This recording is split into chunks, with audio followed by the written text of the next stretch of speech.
بسم اللہ الرحمن الرحیم۔ السلام علیکم ورحمۃ اللہ وبرکاتہ۔ بسم اللہ الرحمن الرحیم۔ عزیز طلباء اکرام، ایم.اے اسلامیات کے مضمون اسلام اور جدید معاشی افکار و تحریکات کا آج ہمارا سبق نمبر 4 ہے، جس کا عنوان ہے معاشیات کی ضرورت و اہمیت۔ پیچھے ہم علم معاشیات کی نوعیت اور اس کی وسعت کے حوالے سے گفتگو کر کے آئے ہیں، تو آج کے اس سبق میں معاشیات کی ضرورت اور اس کی اہمیت پر گفتگو کریں گے۔ تو چلیے نئے سبق شروع کرنے سے پہلے ہم گزشتہ سبق کا خلاصہ دیکھتے ہیں۔ پچھلے سبق میں ہم نے معاشیات کی اقسام ذکر کی تھیں، اور اقسام میں پہلی قسم تشریحی معاشیات، دوسری قسم نظریاتی معاشیات اور تیسری قسم تطبیقی معاشیات۔ تو معاشیات کی ان 3 اقسام کے حوالے سے ہم نے مختصراً گفتگو کی تھی، اور ایسے ہی پچھلے سبق میں ہم نے معاشیات کی وسعت کے حوالے سے گفتگو کی تھی کہ معاشیات ایک بڑا وسیع علم ہے، بطور علم بھی ہے یہ اور بطور فن کے بھی جانا جاتا ہے۔ ایسے ہی دوسرے علوم کے ساتھ اس کا تعلق بہت گہرا ہے، تفصیلات ہم پیچھے بیان کر چکے ہیں۔ تو آج کے اس سبق میں انشاءاللہ ہم معاشیات کی ضرورت و اہمیت کے حوالے سے گفتگو کریں گے، اور قرآن مجید کی اور احادیث مبارکہ کی روشنی میں اس کی ضرورت اور اہمیت دیکھیں گے۔ تو دیکھیں، یہ کچھ بلٹس ہیں، کچھ پوائنٹس کی صورت میں انشاءاللہ ہم اپنی گفتگو کو مکمل کرنے کی کوشش کریں گے۔ پہلا پوائنٹ ہے کہ رزق حلال کمانے کا حکم۔ ایسے ہی اسلام میں زراعت کی فضیلت، اللہ تعالیٰ کا فضل تلاش کرنے کا حکم، نماز جمعہ کے بعد کسب معاش کا حکم، اللہ تعالیٰ نے زمین پر رزق کا انتظام کیا، قریش کے دلوں میں تجارت کی محبت۔ تو یہ کچھ پوائنٹس ہیں جن سے ہمیں معلوم ہوگا کہ معاشیات کی کتنی ضرورت اور کتنی زیادہ اہمیت ہے۔ تو چلیے اب ہم جو معاشیات کی ضرورت و اہمیت کے حوالے سے پہلا پوائنٹ تھا کہ اسلام رزق حلال کمانے کا حکم دیتا ہے۔ تو اسلام کا جو معاشی نظام ہے، اس میں قرآن اور احادیث مبارکہ کی بڑی اہمیت ہے۔ اگر ہم یوں کہیں تو میرے خیال سے صحیح بات ہوگی کہ اسلام کا جو معاشی نظام ہے، اس کی بنیاد جو ہے وہ صرف اور صرف نبی کریم صلی اللہ علیہ وسلم کے اقوال اور قرآن مجید کی تعلیمات پر ہے۔ تو اب چلیے انہی تعلیمات کی روشنی میں ہم معاشیات کی ضرورت و اہمیت دیکھیں گے، جن میں ایک پہلا پوائنٹ جو ہم نے پڑھا ہے وہ ہے اللہ تعالیٰ نے، اسلام نے پاکیزہ رزق حلال کمانے کا حکم دیا ہے اور رزق حلال کھانے کا حکم دیا ہے، جو کہ معیشت کی اصل بنیاد ہے، اصل الاصول ہے معیشت کا رزق حلال کمانا۔ تو جب شریعت نے، اسلام نے اس کا حکم دیا ہے، تو اس سے پتہ چلتا ہے کہ اسلام کے نزدیک معیشت کی کتنی زیادہ اہمیت ہے۔ اسلام نے جتنے بھی ناجائز طریقے ہیں ان سے منع کیا ہے اور ان کو بالکل بھی پسند نہیں کیا۔ اللہ تعالیٰ نے قرآن مجید میں ارشاد فرمایا ہے، یا ایھا الذین آمنوا کلوا من طیبات ما رزقناکم واشکروا للہ ان کنتم ایاہ تعبدون۔ سورۃ البقرہ کی آیت نمبر 172 ہے، 172، کہ جس کا ترجمہ ہے، اے ایمان والو، ہماری دی ہوئی ستھری چیزیں کھاؤ، یعنی پاک اور صاف چیزیں کھاؤ، اور اللہ کا شکر ادا کرو اگر تم اسی کی عبادت کرتے ہو۔ تو اب اس آیت مبارکہ میں بھی دیکھیں، اللہ تعالیٰ نے رزق حلال کمانے کا اور رزق حلال کھانے کا حکم دیا ہے۔ جب کمانے کا حکم دیا ہے تو ساتھ کھانے کا بھی حکم دیا۔ جب کھانے کا حکم دیا ہے کہ جی رزق حلال کھاؤ، تو اب اس کا مطلب یہ ہے کہ رزق حلال آئے گا کہاں؟ تو حلال ذریعہ استعمال کرنا پڑے گا، حلال طریقے سے کمانا پڑے گا۔ تو گویا کہ حلال کمانے کا بھی حکم دیا جا رہا ہے۔ ایسے ہی اللہ تعالیٰ نے سورۃ المزمل کی آیت مبارکہ میں ارشاد فرمایا ہے، وآخرون یضربون فی الارض یبتغون من فضل اللہ، جس کا ترجمہ ہے، اور کچھ لوگ زمین میں اللہ کا فضل تلاش کرنے کے لیے سفر کریں گے۔ تو اللہ کا فضل کیا ہے؟ یہ رزق حلال ہے، کہ کچھ لوگ ایسے بھی ہوتے ہیں جو اللہ تعالیٰ کے فضل کی تلاش میں، رزق حلال کی تلاش میں مارے پھرتے ہیں اور رزق حلال کی تلاش میں سفر بھی کرتے ہیں۔ تو اس سے بھی ثابت ہوتا ہے کہ رزق حلال کی اتنی اہمیت ہے کہ اگر اس کے لیے سفر بھی کرنا پڑے تو کرنا چاہیے، اور زمین کے چاہے کسی بھی حصے کے لیے سفر کرنا پڑے تو رزق حلال کمانے کے لیے سفر کرنا جائز ہے۔ اور اللہ تعالیٰ نے اس آیت مبارکہ میں اس بات کی طرف اشارہ بھی فرما دیا ہے، تو اس سے پتہ چلتا ہے کہ معیشت کی اور رزق حلال کی کتنی زیادہ اہمیت ہے۔ تو ایسے ہی اسلام میں زراعت کی فضیلت بھی اللہ تعالیٰ نے بیان کی ہے، اور اسلام زراعت کو پروموٹ کرتا ہے۔ زراعت کی فضیلت کا ذکر قرآن مجید میں بھی موجود ہے۔ اللہ تعالیٰ نے سورۃ البقرہ میں زراعت کے بارے میں ارشاد فرمایا ہے، مثل الذین ينفقون اموالهم فی سبیل اللہ کمثل حبۃ انبتت سبع سنابل فی کل سنبلۃ مئۃ حبۃ واللہ یضاعف لمن یشاء واللہ واسع علیم۔ ترجمہ جس کا ہے، مثال ان لوگوں کی جو خرچ کرتے ہیں اپنے مالوں کو اللہ تعالیٰ کی راہ میں ایسی ہے جیسے ایک دانہ جو اگتا ہے 7 بالیں، ہر بال میں 100 دانہ ہو، اللہ تعالیٰ اس سے بھی بڑھا دیتا ہے جس کے لیے چاہتا ہے، اللہ تعالیٰ وسیع بخشش کرنے والا اور جاننے والا ہے۔ سورۃ البقرہ آیت نمبر 261۔ تو اب اس آیت مبارکہ میں اللہ تعالیٰ نے دیکھیں زراعت کے ساتھ مال کو خرچ کرنے کی تشبیہ دی ہے، اور گویا کہ زراعت کی فضیلت بھی بیان کر دی، اور جو مال خرچ کرتا ہے اس کی فضیلت بھی بیان کر دی کہ جو اللہ کے راستے میں مال خرچ کرے گا تو وہ گویا ایسے ہے جیسے اس نے گندم کا ایک دانہ زمین میں بو دیا۔ اب دانہ تو ایک بویا ہے لیکن اس سے 7 بالیاں نکلی، اور ہر بال کے اندر 100 دانے، تو اس طریقے سے ایک بال سے 700 دانے نکل آئے۔ تو اب یہ اللہ تعالیٰ نے اس کا اجر بڑھا دیا کہ کوئی 1 روپیہ خرچ کرے گا تو اللہ تعالیٰ اس کو 700 اور دے دیں گے اجر، اور اللہ تعالیٰ نے آگے کہہ دیا واللہ یضاعف لمن یشاء، اور بعض لوگوں کے لیے اللہ تعالیٰ اس سے بھی بڑھا دیتے ہیں، ضروری نہیں کہ 700 ہی ہیں، اس سے بھی بڑھا دیتے ہیں۔ تو اب دیکھیں زراعت کی اللہ تعالیٰ نے گویا کہ اس میں فضیلت بیان کی ہے جو کہ معیشت کا ایک اہم رکن ہے اور ذرائع آمدن میں سے ایک ذریعہ ہے۔ ایسے ہی اللہ تعالیٰ کا فضل تلاش کرنے کا بھی حکم دیا گیا ہے۔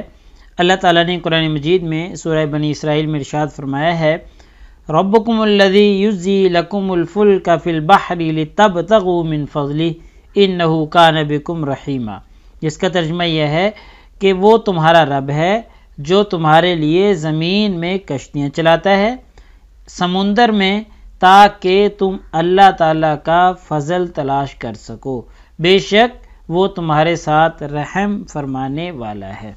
اللہ تعالیٰ نے اس آیت مبارکہ میں ایک تو یہ کہہ دیا کہ فضل تلاش کرو، رزق حلال تلاش کرو، کس طریقے سے کہ جی پانی کو تمہارے لیے مسخر کر دیا، تم کشتیاں بناتے ہو، وزنی ہوتی ہیں اور وہ پانی کے اوپر تیرتی رہتی ہیں، یہ بھی اللہ تعالیٰ کا ایک فضل ہے۔ پھر تم ان کشتیوں کے ذریعے سمندر سے مچھلیاں پکڑتے ہو جو کہ تمہارے لیے رزق حلال ہے، تو دیکھیں رزق حلال کا حکم دیا ہے۔ ایسے ہی سامان تجارت کو تم کشتیوں پر لاد کر دوسری جگہ لے کر جاتے ہو، اس سے بھی تمہیں منافع ملتا ہے، نفع ملتا ہے جو کہ رزق حلال ہے۔ تو گویا کہ اللہ تعالیٰ نے خود معیشت کی فضیلت بیان کر دی ہے، معیشت کی اہمیت بیان کر دی ہے۔ ایسے ہی نماز جمعہ کے بعد کسب معاش کا اللہ تعالیٰ نے حکم دیا ہے۔ قرآن مجید کی آیت مبارکہ ہے فَإِذَا قُضِيَتِ الصَّلَاةُ فَانتَشِرُوا فِي الْأَرْضِ وَابْتَغُوا مِن فَضْلِ اللَّهِ وَاذْكُرُوا اللَّهَ كَثِيرًا لَعَلَّكُمْ تُفْلِحُونَ۔ سورۃ الجمعہ کی آیت مبارکہ 10 ہے، جس کا ترجمہ ہے پھر جب نماز پوری ہو جائے تو زمین میں پھیل جاؤ اور اللہ کا فضل تلاش کرو اور اللہ کو بہت یاد کرو اس امید پر کہ تم کامیاب ہو جاؤ۔ تو اب اس آیت مبارکہ میں اللہ تعالیٰ نے نماز جمعہ کے بعد رزق تلاش کرنے کا حکم دیا ہے، اس کی فضیلت بیان کی ہے کہ اللہ تعالیٰ کا فضل، اللہ تعالیٰ کا رزق تلاش کرو۔ تو اب چونکہ نماز جمعہ سے پہلے اللہ تعالیٰ نے کاروبار پر پابندی لگا دی تھی، تو اب اللہ تعالیٰ گویا کہ اس کی اجازت دے رہے ہیں۔ ایسے ہی اللہ تعالیٰ نے بھی زمین پر انسانوں کے لیے، چرند پرند کے لیے، جانوروں کے لیے، سب کے لیے رزق کا انتظام کر رکھا ہے۔ اللہ تعالیٰ نے قرآن مجید میں ارشاد فرمایا ہے وَجَعَلَ فِيهَا رَوَاسِيَ مِن فَوْقِهَا وَبَارَكَ فِيهَا وَقَدَّرَ فِيهَا أَقْوَاتَهَا فِي 4 أَيَّامٍ سَوَاءً لِلسَّائِلِينَ، جس کا ترجمہ ہے کہ اللہ تعالیٰ نے پہاڑوں کو زمین میں گاڑ دیا اور اوپر اٹھے ہوئے ہیں اور اس میں برکتیں رکھی ہوئی ہیں، اس میں اور اندازہ سے مقرر کر دی ہیں، اس میں غذائیں ہر قسم کی 4 دنوں میں ان کا حصول یکساں ہے طلبگاروں کے لیے۔ تو اب دیکھیں اس آیت مبارکہ میں اللہ تعالیٰ فرما رہے ہیں اپنے احسانات اور اپنی بے شمار نعمتوں کا اظہار فرما رہے ہیں کہ اللہ تعالیٰ نے زمین کے اوپر پہاڑوں کو گاڑ دیا کہ وہ اوپر اٹھے ہوئے ہیں، ان میں برکتیں رکھی ہوئی ہیں، اور غذائیں ہر قسم کی اللہ تعالیٰ نے پیدا کی ہیں، ہر قسم کے لیے، یعنی چرند کے لیے، پرند کے لیے، انسانوں کے لیے، جانوروں کے لیے، کمزور جانوروں کے لیے جیسے چیونٹی وغیرہ، طاقتور جانوروں کے لیے جیسے بڑی بڑی مچھلیاں اور شیر، چیتا وغیرہ جو کہ درندے ہیں، تازہ خون پیتے ہیں، سب کے لیے اللہ تعالیٰ نے غذائیں جو ہیں وہ پیدا کر رکھی ہیں۔ تو اب اس سے پتہ چلتا ہے کہ معیشت کی کتنی زیادہ اہمیت ہے کہ اللہ تعالیٰ نے خود معیشت کا انتظام کیا ہے، چاہے وہ جانوروں کے لیے ہو، چاہے وہ انسانوں کے لیے ہو۔ تو یہ اس کی بہت زیادہ اہمیت ہے معیشت کی، اس کے بغیر زندگی گزارنا ممکن ہی نہیں ہے کہ کوئی ہاتھ پہ ہاتھ دھرے بیٹھا رہے اور کہے کہ جی میں زندگی گزار لوں گا، محنت نہیں کرے گا، کام کاج نہیں کرے گا، اپنی ضروریات زندگی کو پورا نہیں کر سکے گا، اور جب ضروریات زندگی پورا نہیں ہو سکتی تو پھر انسان زندہ بھی نہیں رہ سکتا۔ بالفرض ایک کھانے پینے کی ضرورت ہے، اگر یہی انسان کی ضرورت پوری نہ ہو تو انسان مر جاتا ہے، اس کو موت آ جاتی ہے، تکلیف دہ موت آتی ہے۔ تو اس لیے رزق کی، معیشت کی بہت زیادہ اہمیت ہے، قرآن مجید میں جا بجا اس کا تذکرہ کیا گیا ہے۔ ایسے ہی قریش کے دلوں میں اللہ تعالیٰ نے تجارت کی محبت پیدا کر دی تھی۔ سورۃ القریش جو ہے، لإیلاف قریش ایلافہم رحلۃ الشتاء والصیف فلیعبدوا رب ھذا البیت الذی اطعمہم من جوع وآمنہم من خوف۔ اس صورت میں اللہ تعالیٰ نے فرمایا ہے کہ اللہ تعالیٰ نے قریش کے دلوں میں محبت پیدا کر دی، سردیوں میں تجارتی سفر کی محبت ان کے دلوں میں پیدا کر دی، گرمیوں میں تجارتی سفر کی محبت ان کے دلوں میں پیدا کر دی۔ تو اب دیکھیں یہ محبت پیدا کرنا تجارت کی، یہ ایک اللہ تعالیٰ کا بہت بڑا احسان ہے قریش کے لوگوں پر۔ یہ بیان کر کے اللہ تعالیٰ بتلانا چاہ رہے ہیں کہ بھئی تمہیں میرا شکر ادا کرنا چاہیے، اور اللہ تعالیٰ بتلا رہے ہیں کہ ایک عرب ایسا علاقہ ہے جہاں پر غذائی اجناس کی کمی ہوتی ہے اور ضروریات زندگی نہ ہونے کے برابر ہوتے ہیں، تو اللہ تعالیٰ نے ان کے دل میں تجارت کی محبت پیدا کر کے تو یہ تجارت کے ذریعے اپنے رزق کا اہتمام کرتے تھے، اپنے رزق کا بندوبست کرتے تھے، اپنے بیوی بچوں کا اور اپنا پیٹ پالتے تھے، سردیوں میں ہو گرمیوں میں ہو، ہر لحاظ سے یہ تجارت کرتے اور تجارت کر کے یہ اپنا پیٹ پالتے تھے۔ تو اب دیکھیں یہ معیشت کا انتظام کرنا اللہ تعالیٰ نے ان کے اوپر احسان جتلایا ہے کہ تمہاری معیشت کے انتظام میں نے کیا ہے، تو یہ میرا احسان ہے تم پر۔ تو اس سے پتہ چلتا ہے کہ معیشت کی کتنی زیادہ اہمیت ہے، کتنی زیادہ امپورٹنس ہے کہ اللہ تعالیٰ خود اپنا احسان قریش کے لوگوں پر جتلا رہے ہیں۔ تو لہٰذا ہمارے آج کے اس سبق کا خلاصہ یہ نکلا کہ آج کے اس سبق میں ہم نے معاشیات کی ضرورت و اہمیت کے حوالے سے گفتگو کی ہے، اور ہم نے دیکھا ہے رزق حلال کمانے کا اللہ تعالیٰ نے خود حکم دیا ہے، اس سے بھی اس کی اہمیت کا اندازہ ہوتا ہے۔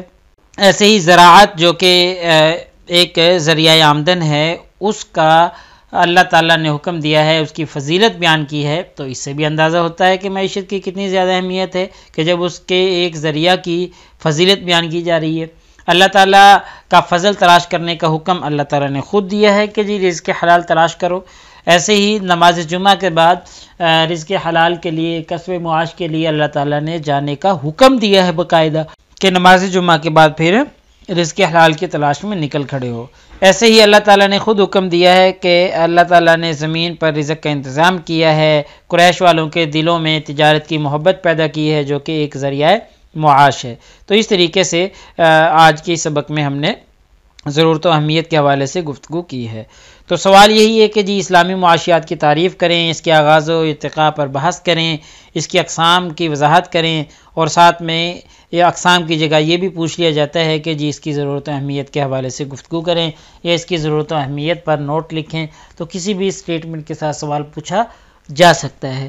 لیکن یہاں پر یہ بات قابل ذکر ہے کہ یہ عموماً ایسے ہی پوچھا جاتا ہے کہ تعریف اور تعریف کے ساتھ آغاز و ارتقا پوچھ لیا جاتا ہے، یا اس کی اقسام پوچھ لی جاتی ہیں، یا اس کی ضرورت اور اہمیت پوچھ لی جاتی ہے۔ تو اگلے سبق نمبر 5 میں انشاءاللہ ہم اسی ترتیب سے چلتے رہیں گے، اور معاشیات کے لادینی اور اسلامی تصور کا موازنہ اس حوالے سے انشاءاللہ ہم اگلے سبق میں گفتگو کریں گے۔ جزاکم اللہ خیر۔ السلام علیکم ورحمۃ اللہ وبرکاتہ۔